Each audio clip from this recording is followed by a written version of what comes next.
buenos días, bienvenidos y bienvenidas a esta primera entrega del programa La Sala, en el que queremos presentarles una serie de entrevistas a magistrados y magistradas constitucionales de Iberoamérica a fin de acercarles una imagen diferente de lo que es un juez constitucional, a fin de acercarles una imagen cercana de quienes tienen el honor, pero también la alta responsabilidad y compromiso de ejercer el acto último de defensa de los valores y principios sobre los que se asientan nuestras democracias. Hoy, en este programa inaugural, nos acompaña uno de los más grandes constitucionalistas de nuestra época, don Manuel Aragón Reyes.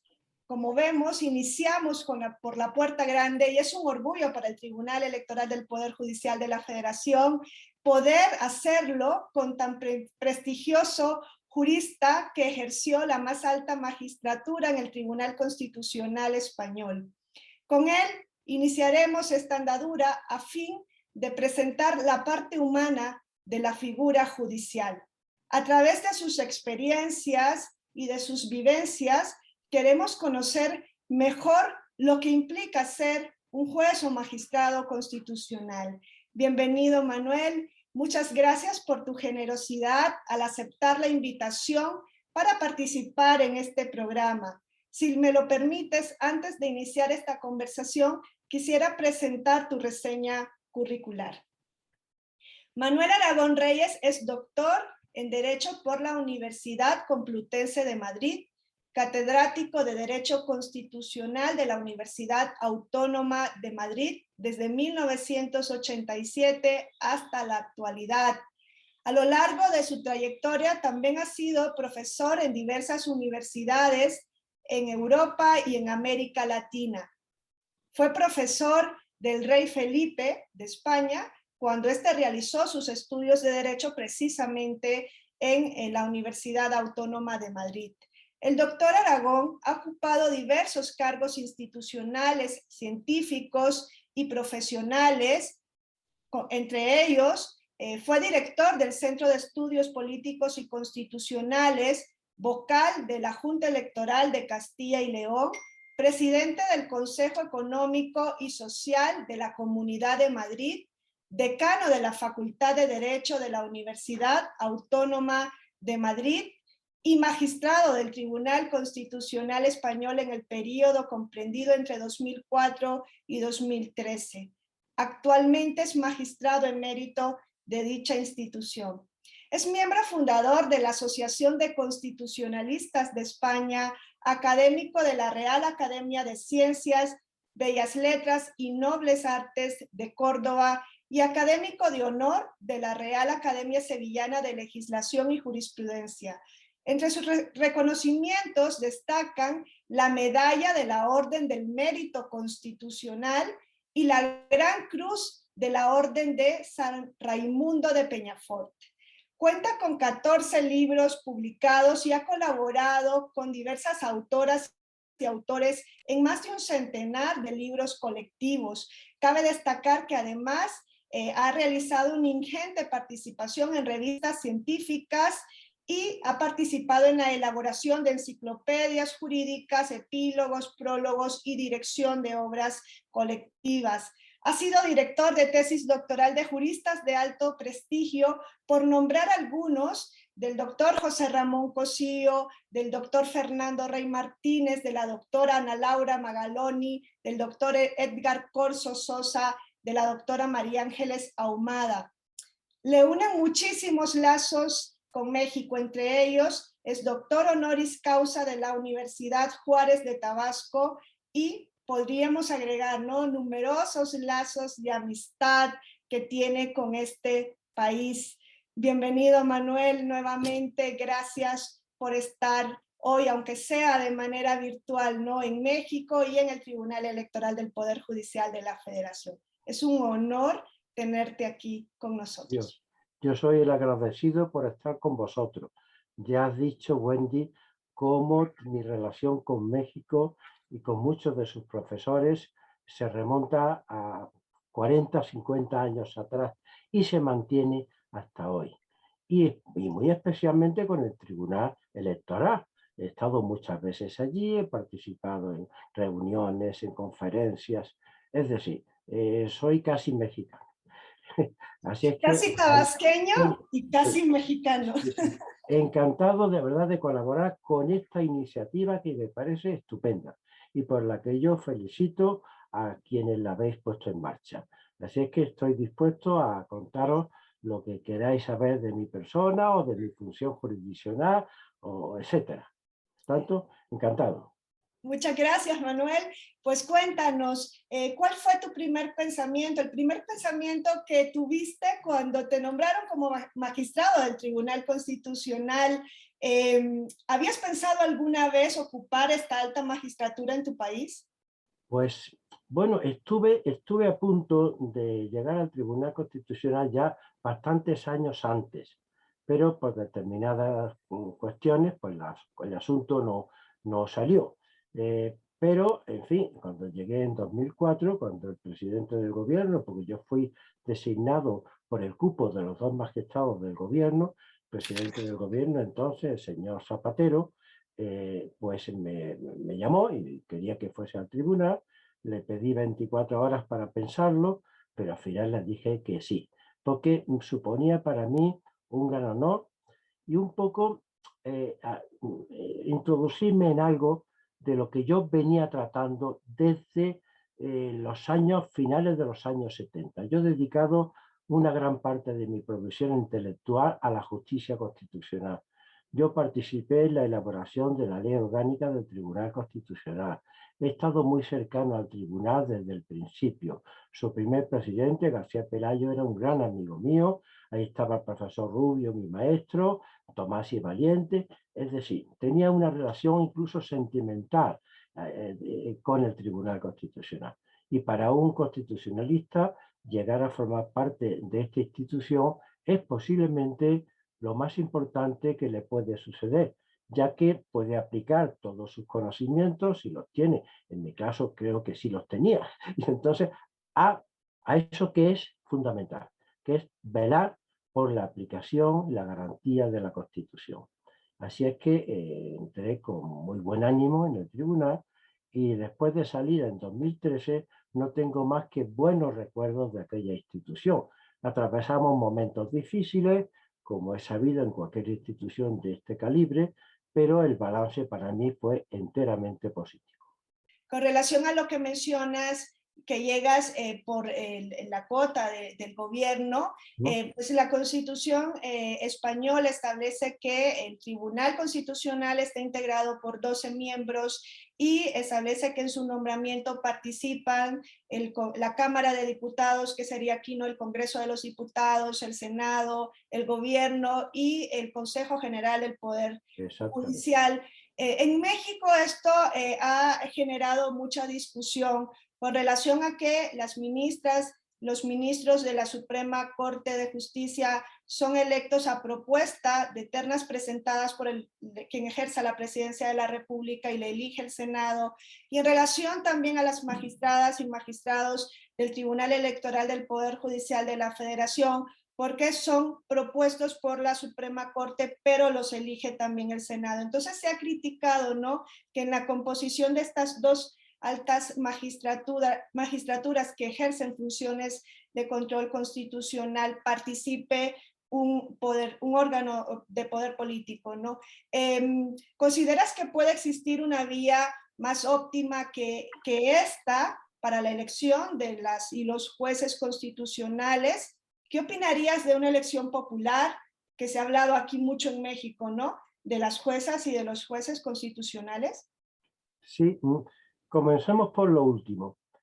A mí no me parece prudente, vamos a llamarle así, la elección popular de los jueces, ni de las altas magistraturas ni de las bajas magistraturas. Creo que el sistema de elección de los magistrados del Tribunal Constitucional está próximo a otros sistemas de elección afines, como son el italiano, donde participa también el presidente de la República y las dos cámaras, y por supuesto también los máximos poderes judiciales, o el alemán, donde todos son elegidos por el Parlamento, 8 por el Bundestag y 8 por el Bundesrat. Por tanto, que el gobierno en España se limite solo a designar a 2 de los 12 no es un mal sistema. Los jueces participan con otros 2, en Italia participan con más, con 5, y el resto, las 2 cámaras. No es un mal sistema. Lo importante, Wendy, no es solamente el órgano que hace las propuestas. Lo importante es el consenso a la hora de elegirlo. Que sean personas no adscritas a una ideología partidista nos diga, todos tenemos nuestra ideología y nuestra forma de ser, o una ideología partidista, que sean de la máxima solvencia jurídica y por tanto respetados en el mundo del derecho y por tanto de los que se presume que van a actuar con conocimiento y objetividad, cualquiera que los hubiera propuesto de esos poderes. No me parece mal sistema. En España solamente tenemos un problema, y es que los elegidos por el Congreso y por el Senado, a diferencia de lo que ocurrió en los primeros 10 años del Tribunal Constitucional, ahora en lugar de ser por auténtico consenso, es decir, que todos los elegidos sean aceptados por todos los que le votan, ahora se estén repartiendo desde hace muchos años por cuotas de partido. Eso hace un gran daño al tribunal. No porque se pueda experimentarse en la práctica que los que son a propuestas de un partido van a seguir en su actuación jurisdiccional los mandatos o las ideas de ese partido, que yo le digo que por mi experiencia así no es, sino por la apariencia de politización que eso sí puede tener, la apariencia. Pero la apariencia es muy importante. La imparcialidad, no solamente la imparcialidad real, sino también la imparcialidad aparente, es decir, la ausencia, aunque sea remota, de cualquier sospecha de parcialidad. Esa es mi idea y así es como sucede en otros países, vamos, Italia o Alemania, donde que se han propuesto por acuerdo de los partidos en las cámaras parlamentarias, etcétera, salvo contadas excepciones, no empaña la actividad independiente y objetiva de esas personas, sobre todo si son elegidas personas con una trayectoria intachable, con una objetividad bien demostrada y con una solvencia jurídica bien reconocida. Yo creo que esa es la cuestión. Le puedo asegurar que en España, por lo menos en mi caso, yo fui elegido por el gobierno y nunca, no solamente lo he permitido que se me den instrucciones, es que ni se le ocurrió nunca al presidente del gobierno, el gobierno enviarme ni siquiera un mínimo recado. He sido absolutamente imparcial y absolutamente independiente. No veo otro modo de desempeñar esta función. Y ese es un punto también muy importante y muy actual en México, ¿no? En donde pues, se reciben a veces, las críticas siempre son bienvenidas, ¿no? Pero a veces las críticas incluso pueden traspasar algún tipo de fronteras pues pueden perjudicar, ¿no? Esa imparcialidad, esa independencia que deben tener las y los magistrados constitucionales en el ejercicio de su función. ¿Qué destacarías tú que tiene o que ha podido construir el sistema español a fin de que se garantice realmente en la práctica no solo una apariencia de imparcialidad, sino una imparcialidad real y eficaz? Yo creo que imparcialidad real, salvo alguna excepción que pueda haberla en cualquier sitio, se da en el Tribunal Constitucional.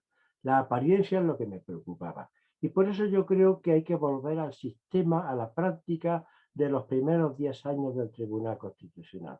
El auténtico consenso para elegir a los magistrados. Es decir, que no se repartan por cuotas de partidos, sino que aunque propongan un partido u otro nombre, todos tengan la posibilidad de vetar mutuamente esos nombres y al final sean designados aquellos que gozan de la conformidad de todos los que van a votar. Puede que unos estén más conformes, otros un poco menos conformes, pero todos conformes con los que van a... Y eso yo creo que es algo que se debe resolver cuanto antes. Ahora bien, dicho eso, mi experiencia es que los magistrados, si son elegidos entre personas de reconocida solvencia jurídica, etcétera, pues van a actuar por término medio y de manera general con objetividad e independencia cualquiera que hubiera sido el poder político que los designó. Ah, perdón, y otra cosa más, es que además están sometidos a la crítica pública, evidentemente. Un país donde la cultura jurídica no examine con rigor las sentencias del Tribunal Constitucional, es un país que no puede funcionar constitucionalmente bien. Y además, dentro del seno del tribunal, los propios magistrados disconformes con alguna sentencia pueden emitir su voto particular. Y esto también es un freno y un límite a cualquier posibilidad, digamos, de politización. Y en ese sentido siempre he sido un defensor de los votos particulares. ¿Y crees que se puede conocer a un juez o jueza constitucional más profundamente a través de sus votos particulares que a través de las sentencias que haya, en las que haya participado directamente como ponente? Es más, José Ramón Cosío tiene un libro, ¿no?, dedicado, o se ha escrito, ¿no?, un libro dedicado precisamente a los votos particulares, en Sí, donde su visión progresista ha sí, tenido un mayor impacto en sí, este país. sí. Bueno, los votos particulares son importantes siempre que no se haga un uso desmedido de ellos. Porque si un magistrado, es mi opinión, no estoy criticando a nadie, si un magistrado de manera habitual hace votos particulares, ese exceso de discrepancia puede restarle autoridad al auténtico voto particular. A mi juicio, y así lo he practicado, yo solamente he hecho votos particulares cuando he creído que el tribunal claramente, a mi juicio, se equivocaba. Sí, la mayoría se equivocaba en un tema central. Ahora, por pequeñas cosas, por pequeñas minucias, por mejorar un poco mejor la argumentación, me parece que no es conveniente el uso desmedido del voto particular. Eso sí, el voto particular, cuando se emite, pues tiene una importancia que es, bueno, incluso puede alentar a la doctrina para criticar la sentencia, puede hacer que el tribunal con el tiempo cambie de doctrina y ese es un instrumento importante. Hombre, diferenciando los votos concurrentes de los votos disidentes. Yo concurrentes he hecho pocos, 3 o 4 votos concurrentes. Disidentes se habrá hecho más, pero no mucho, 15, 20 a lo largo de mi estancia en el tribunal. Pero eso no logra conocer del todo al magistrado. Porque, como le digo, si el magistrado se contiene y en asuntos menores no emite voto particular, aunque vote en contra, no es obligatorio emitir voto particular, pues no se comprende bien al magistrado. Algunos rasgos sí, pero se le comprende en asuntos, digamos, límites. En asuntos límites sí, pero nosotros no tanto. Entre otras cosas, porque cuando es ponente de una sentencia, y mi experiencia es esa, muchas sentencias salen, al final se votan con el texto, digamos, del ponente con escasas variaciones, pero la inmensa mayoría sufren modificaciones a lo largo del debate, de tal manera que otros magistrados enriquecen la sentencia y si el ponente está de acuerdo y no quiere dejar la ponencia, los acepta y al final casi, bueno, casi no, pero el 70% de las sentencias sin votos particulares han incorporado eh, las opiniones de otros magistrados. Son sentencias realmente colectivas, no solamente porque se votan al final por el colegio, sino porque su elaboración, su redacción, se ha hecho también de manera colectiva a través de un primer texto del ponente. Eso en el Tribunal Constitucional Español, por lo que yo sé de cuando no estaba y por lo que sé de cuando yo estaba, es muy frecuente.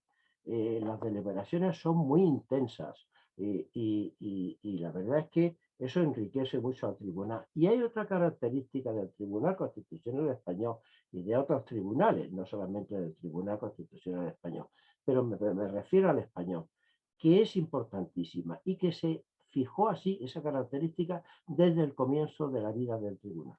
Las sentencias se votan cuando están enteramente redactadas. Es decir, no se vota el fallo primero y después, no, no, se vota toda la sentencia con antecedentes, fundamentación jurídica, de tal manera que si hay modificaciones que el ponente acepta a lo largo de los debates, que pueden durar días o pueden durar semanas o incluso meses, y en algún caso años, pues entonces se van presentando nuevos textos, incorporando esas modificaciones, y solo cuando hay un texto final que tiene el apoyo unánime o de una mayoría, donde ya no cabe encontrar una conciliación con la minoría, pues entonces cuando se vota. Se vota, pues, como se dice aquí, con puntos y comas. Eso es muy importante. Mientras te escuchaba hablar, Manuel, me acordaba, ¿no? Cómo tú, pues como magistrado del Tribunal Constitucional, viviste periodos importantes en España, como ese proceso y esa reforma de la ley orgánica del Tribunal Constitucional que cambia, ¿no? La esencia un poco, bueno, que cambia la esencia, a mi juicio, del recurso de amparo constitucional en España. ¿Cómo votaste y participaste en sentencias históricas como aquella sentencia que desestimó el recurso de inconstitucionalidad en contra de la reforma del Código Civil, que abrió las puertas al matrimonio entre personas del mismo sexo, en donde emitiste un voto particular concurrente? Concurrente, Sí, no me acuerdo. disidente. Sí, de acuerdo a ese voto particular concurrente. ¿Algún otro caso emblemático que te haya marcado durante tu vivencia como magistrado del Tribunal Constitucional? Sí, muchos, pero hay que buscar unos pocos, porque si no la conversación sería muy larga. Hombre, el más importante, la sentencia sobre el Estatuto de Autonomía de Cataluña. Ello fue posiblemente la decisión más importante de mayores consecuencias que el tribunal adoptó posiblemente a lo largo de toda su vida, y no solamente a lo largo del tiempo en que yo estuve, a lo largo de toda su vida. Porque claro, se había impugnado el 80% del Estatuto de Autonomía de Cataluña por primera vez, además. Aquella fue una sentencia muy complicada, largamente debatida, que además terminó por mayoría y no por unanimidad, aunque fue una sentencia, yo siempre lo digo, que tuvo unanimidad en la fundamentación jurídica y solo mayoría en el fallo. La fundamentación jurídica es unánime. La diferencia es que entendiendo todos que podía ser inconstitucional un precepto, la mayoría pensábamos que podía salvarse mediante una interpretación conforme y la minoría pensaba que había que anularlo. Pero la fundamentación acerca de que literalmente era inconstitucional fue unánime. Eso a veces se olvida. La mayoría se dio en el fallo, no en la fundamentación. Y fue la más importante. El tribunal sufrió muchísimo porque estaba todos los días en la prensa, porque hubo muchas filtraciones, hubo recusaciones. En fin, Wendy, tú lo conoces cómo fue aquel proceso. Yo lo sufrí desde dentro, pero yo estoy muy satisfecho de cómo terminó. Sí, recuerdo haber llegado a España Y después precisamente. otro asunto muy importante, donde yo estaba en minoría y hice un voto particular muy serio, fue en la legalización de Bildu y Sortu, donde sí yo hice un voto particular discrepante, muy, no voy a decir muy radical, por Dios, pero sí muy potente, si queremos llamarle así, muy claro, señalando que el tribunal, a mi juicio, desde el punto de vista del derecho, no desde otro punto de vista, se equivocaba. Posiblemente esos son, después hemos tenido muchísimas cosas, la modificación, la reforma del amparo a que te referías tú, que yo he entendido que era constitucional, que se podía hacer, como sabes, e incluso yo fui el redactor del auto 189-2008, y, pero hay una cosa que al hilo de esto quiero decir. El tribunal tiene que esmerarse tanto en los magistrados que hagan votos particulares como en la mayoría que apoye una sentencia o en la unanimidad, porque muchas sentencias son de mayoría, pero no hay votos particulares. No todas las sentencias que carecen de votos particulares significa que sean unánimes, ni mucho menos. Entonces, tiene que esmerarse en razonar jurídicamente. El tribunal tiene que huir de cualquier tentación de hacer política a través de la interpretación de la Constitución.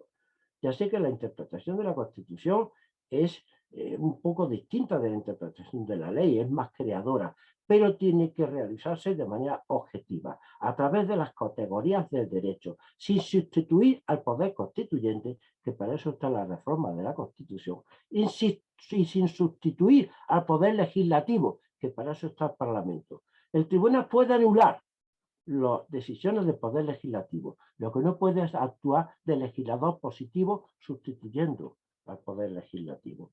Y eso creo que todos los tribunales constitucionales lo tienen en cuenta o deben tenerlo en cuenta, y todos los magistrados igual.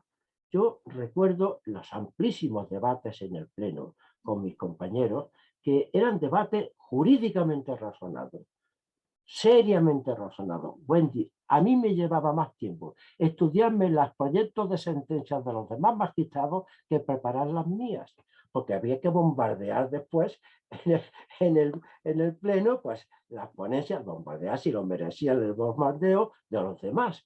Esa es, a mi juicio, la clave de que funcione bien un tribunal constitucional. Para eso es un órgano colegiado, precisamente, ¿no? Eso es, eso es. Fíjate, en México también hay una discusión bastante enconada sobre el papel de un tribunal constitucional. En México, la Suprema Corte ejerce esa función de un tribunal constitucional, pero también tenemos un tribunal constitucional sui generis en la materia electoral, que es el Tribunal Electoral del Poder Judicial de la Federación. Aquí se ha criticado, se ha discutido, vamos a utilizar más este concepto no inclusivo, se ha discutido con relación a un término que sé que a ti no te gusta precisamente, que es el activismo judicial. Sé que tú hablas más de actividad de recreación, de revitalización, ¿no?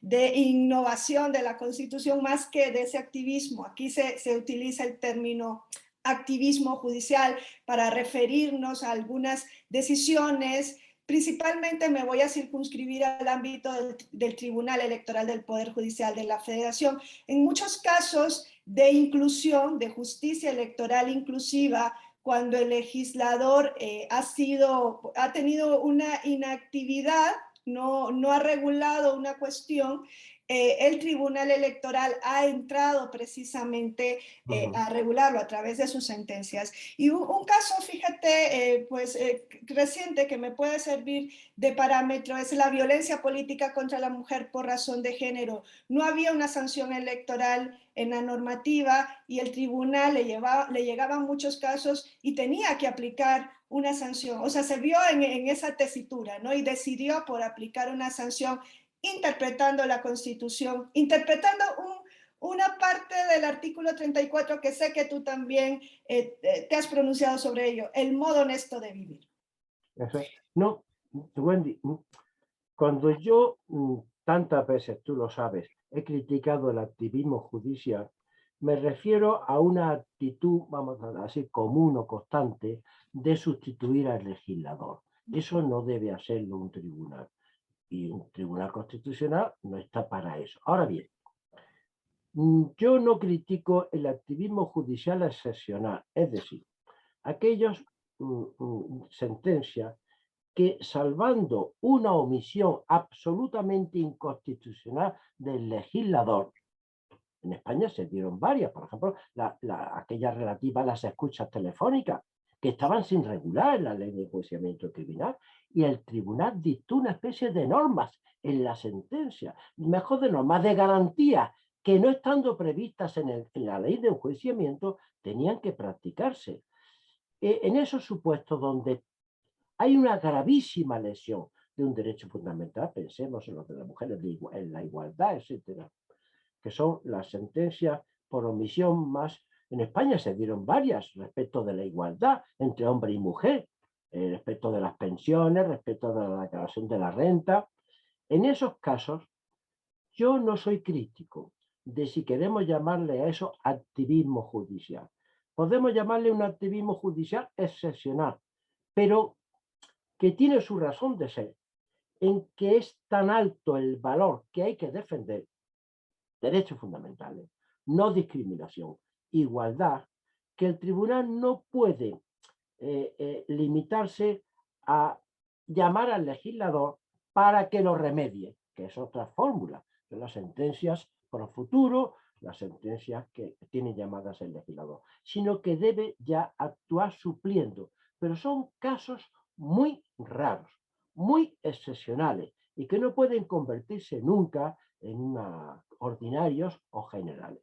En esos supuestos, pues creo que sí, la guardia y custodia de la Constitución, con un razonamiento jurídico importante, no basado en ideas morales, en ideas políticas, sino en la construcción de conceptos jurídicos que se deducen fácilmente de los principios constitucionales, el tribunal puede hacer eso, pero en muy contadas ocasiones. Manuel, entrando en esa faceta interna de lo que es ser un juez constitucional, ¿no? Porque desde fuera vemos a la figura del juez constitucional como aquella figura humana dotada de muchísimo poder, que incluso puede llegar a expulsar una norma del ordenamiento jurídico. Incluso vemos muchas veces o pretendemos ver la imagen del juez Hércules personificada, pero ¿qué representa a lo interno ser un juez constitucional? ¿Qué impacto puede llegar a tener esa función en el día a día de una persona que la ejerce? Bueno, primero una enorme responsabilidad, Wendy, porque efectivamente es el máximo poder jurídico de una nación que tenga justicia constitucional, el máximo, porque puede efectivamente anular las leyes producidas por un parlamento democrático, es el máximo.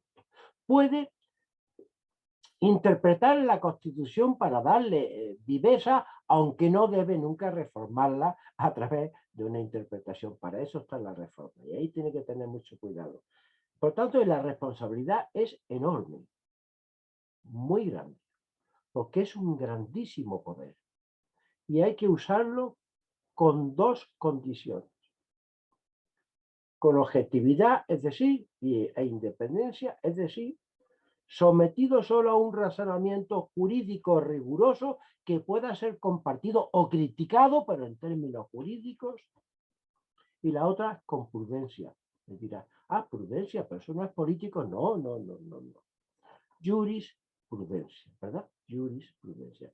Prudencia jurídica, es decir, que ante dos soluciones jurídicamente posibles, una más perniciosa para el interés común, pongamos las arcas públicas, el dinero público, o lo que sea, y otra menos perniciosa, debe actuar con prudencia, intentando evitar los menos males posibles, dentro siempre de que sea una interpretación jurídica bien acertada y bien articulada. Y sobre todo, no hacer declaraciones públicas, no filtrar nada a la prensa. Un juez constitucional, como cualquier juez, solamente debe hablar a través de los instrumentos procesales llamados providencias, autos y sentencias. El espectáculo de algunos tribunales con filtraciones, el Constitucional español, y siento decirlo, con filtraciones, o que haya jueces que hablan también a los medios para dar su opinión sobre asuntos políticos, eso me parece que no hace ningún bien a la jurisdicción. Un juez se debe solo al derecho. Un juez debe hablar mediante resoluciones jurisdiccionales. Y si quiere dedicarse a hacer declaraciones en los periódicos, a cosas de para eso, la solución es muy sencilla. Deja de ser juez y pasa a ser político o ciudadano corriente.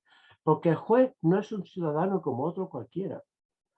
El juez tiene en sus manos lo que ningún ciudadano tiene: meter en la cárcel a alguien, subastar sus bienes o, en el Tribunal Constitucional, anular una ley producida por el Parlamento Democrático. Y ese poder tan grande requiere de un uso muy ponderado y, sobre todo, un uso no sometido a declaraciones, proclamas públicas, etc. Tiene que callar. Siempre tiene que callar. Y cuando hable, que sea a través de sus sentencias o de sus votos particulares. nunca de otra manera. El ex magistrado del Tribunal Electoral, Leonel Castillo, incluso publicó un texto que tituló La prudencia, cualidad esencial para el buen juez. El magistrado Felipe de la Mata de esta integración ha hablado de la valentía como otra de las virtudes esenciales que debe tener un juez constitucional, precisamente moviéndose, ¿no?, también dentro de estas manifestaciones que nos haces desde tu experiencia. Manuel, indudablemente tu obra como constitucionalista, como académico, es realmente invaluable, y una obra que se renueva, que se actualiza. Todos y todas los que nos dedicamos a este ámbito en algún momento te hemos leído y releído y hemos aprendido de tus aportaciones. Hablabas ahora mismo de esta reforma del amparo. Precisamente yo hice mi tesis doctoral con relación a esa reforma. Te leí, te releí, leí este auto. Y pues tu obra como jurista, como académico es invaluable, pero ¿cómo quisieras que se te recuerde? ¿Cómo quisieras que se recuerde a Manuel Aragón Reyes como el juez constitucional? Pues una persona que se propuso, mientras estuvo de juez constitucional, en defender la Constitución sin estar supeditado a nada que no fuera el interés general y el interés de la propia Constitución, que intentó convencer a sus compañeros en los debates con buenas razones. A veces lo conseguí incluso. Y que, sobre todo, deje un rastro de juez competente, de juez objetivo y de juez independiente.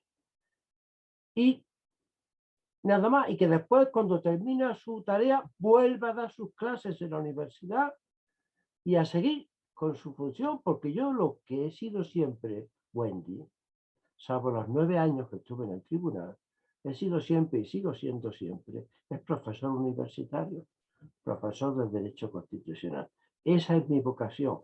Y tuve la gran suerte de poder ejercer también ese oficio mío desde el más alto tribunal de España, el Tribunal Constitucional. Por eso, bueno, creo que puedo estar satisfecho, por lo menos, no voy a decir de que si mi trayectoria intelectual fue sublime o no sublime, pero sí de lo que he venido haciendo a lo largo ya de 51 años de La vida academia, académica. ¿no? La De vida academia.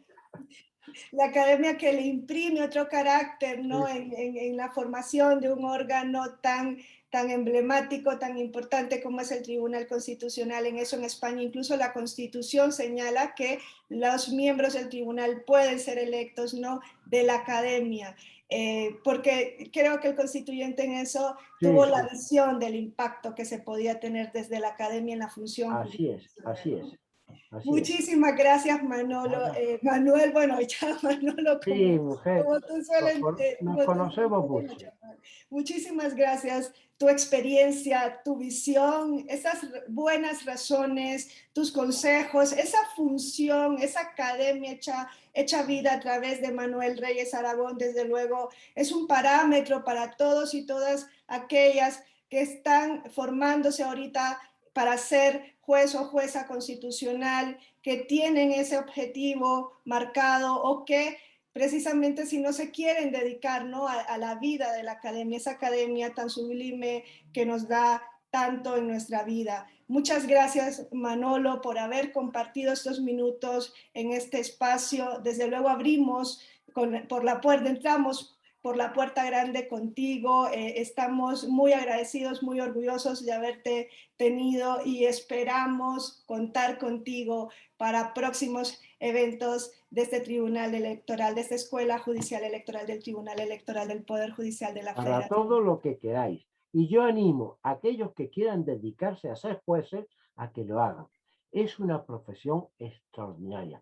Es una de las profesiones más importantes, más ejemplares que puede haber. Les animo porque impartir justicia es hacer realidad la garantía del Estado de Derecho. Y eso, para eso están los jueces, es una de las misiones más importantes de la vida.